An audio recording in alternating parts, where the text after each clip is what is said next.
Hey everybody, welcome to the ANDIKA Bulletin for Thursday, the 30th of January 2025, and it's currently 22 minutes past 1 Queensland time. So, the ASX is booming. Right now, it's at 85.16. That's up 65 points, and you can see on the chart that we're just shy of the all-time high that the market reached on the 2nd of December 2024, and you can see we've had a bit of a good pump, just shrinking up all the time. Another great run, and this is probably on the back of potential interest rate cuts that will happen probably next month, given the lower inflation. That data dropped that from yesterday. Across the board, it's the usual suspects. All the major stocks are up. On a day like today, it's banks plus resources. There's BHP, she's up 50 cents. Let's just go to the chart. BHP, type her in. Just wait for the update to come through. So she's up 50 cents, 39.64. Commonwealth Bank, she's trading at $160.54. It's up $1.45. Again, at nearly, I believe that's at a record high for the Commonwealth Bank. Let's just check. No, just shy. Got also a little bit higher. So you can see a lot of stocks are making inroads onto their record highs. In terms of some currencies, the Aussie dollar at the moment, well, it's around 62.36 to the US dollar. And when we go out on the trend, you can still see how the Aussie dollar is in that downtrend.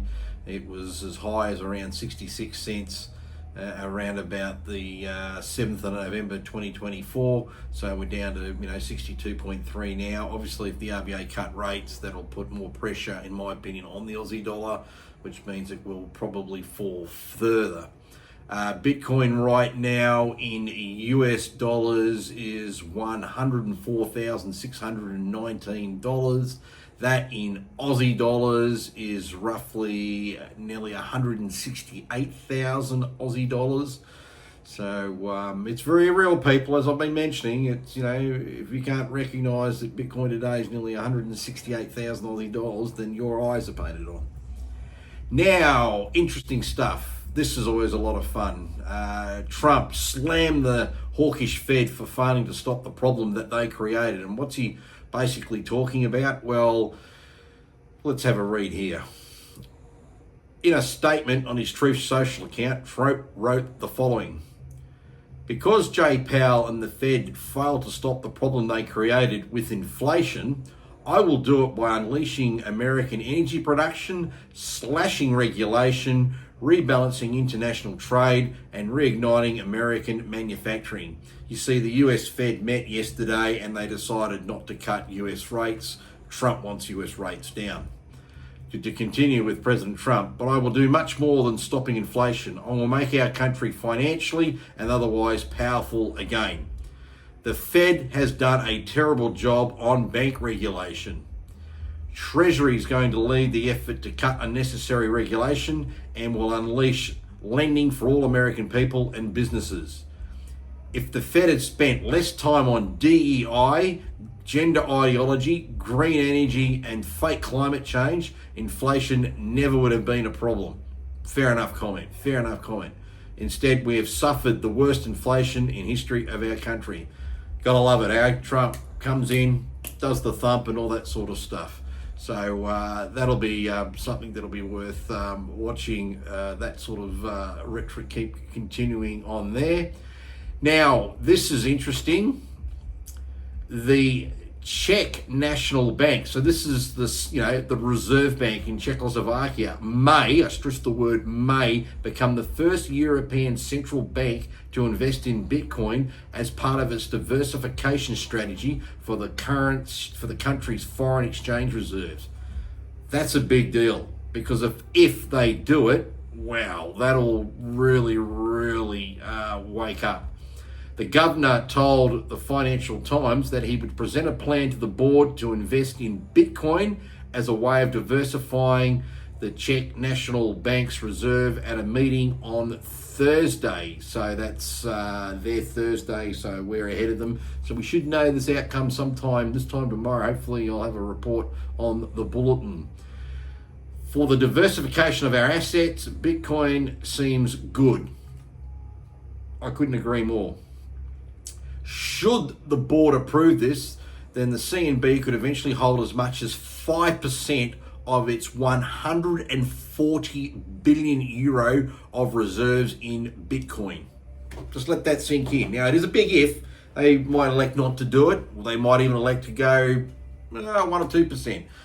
The point is, if they elect to do it, regardless of the percentage, obviously the more would be better, but let's say they do it at 2%, that's really going to be an eye-opener. That's going to mean a lot of central banks, let alone normal banks, are going to have to start to look at this. And keep in mind, they recently appealed that law in the United States. It was Rule 121, which essentially prohibited the US banks from having Bitcoin custody on their, looking after it for clients, and therefore if you've got Bitcoin as an asset, the banks can then look at that with the rest of your assets and obviously lend against it. At the moment, well, prior to this rule being lifted, banks couldn't even look at that. It was like, no, you can't have it. It's not worth anything. So that's a real big deal there. And another very interesting aspect here is to do with the exchange traded funds, particularly the real big ones. So this is also dropped. The way US financial institutions interact with Bitcoin may be on the brink of a major shift, according to a leading ETF expert. The expert went on to say that at the moment with these big ETFs, if you wanted to take Bitcoin instead of cash, it's a bit difficult to do. So what he did, he did an analogy to make it easy to understand. So imagine someone puts gold into a warehouse and in return they get a receipt that says they own a certain amount of gold that is stored there. That person can trade that receipt back and forth without the gold ever leaving the warehouse. Okay. And if they want, they can present the receipt back to the warehouse and get the gold back. Now, that's the key.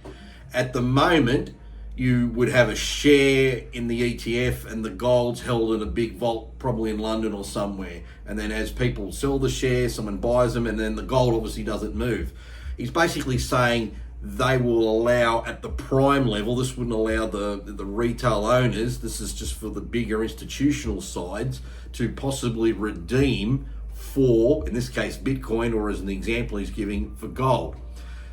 So this is how, basically, that's how an ETF works. For example, with a gold ETF, gold is delivered into a trust and the ETF shares represent ownership in that trust. Those shares can be traded back and forth. What's happening with spot Bitcoin ETFs right now is that instead of delivering Bitcoin directly into the trust or the warehouse in the example, the market makers have to give cash to the warehouse to buy the Bitcoin. It's just not as efficient. So if it goes back to the authorized participants, it'll be more efficient. It just further pushes along the adoption and the use and makes that particular asset more favorable. So some interesting news in that respect there. Anyway, we're about nearly 9 minutes in, so we'll finish up there.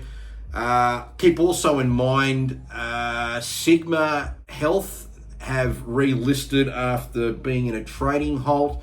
They are down 5 cents at $2.97. I believe Chemist Warehouse, which by the way had the vote, was approved 97% to do the merger, that they will list as the new entity on the 13th of February. The people that own roughly 30% of the combined stock, that's the 200 odd franchisees that are in the Chemist part that trade under that Chemist Warehouse banner, they'll have the right to sell their stock on market. Sigma, if you own Sigma shares, Sigma as a whole will own 14.25%. So right at the moment, if you want to get a position of Chemist Warehouse, the best way to do that is to come in now and buy some Sigma shares. That's the best way to come in. Otherwise, you can wait until it lists, see how it lists, and then go and compete for stock. I'm going to do a special video about it, just showing some of the metrics, probably tomorrow as part of my bulletin. So look out for that. Until then, take it easy, and we'll catch up tomorrow. See you later.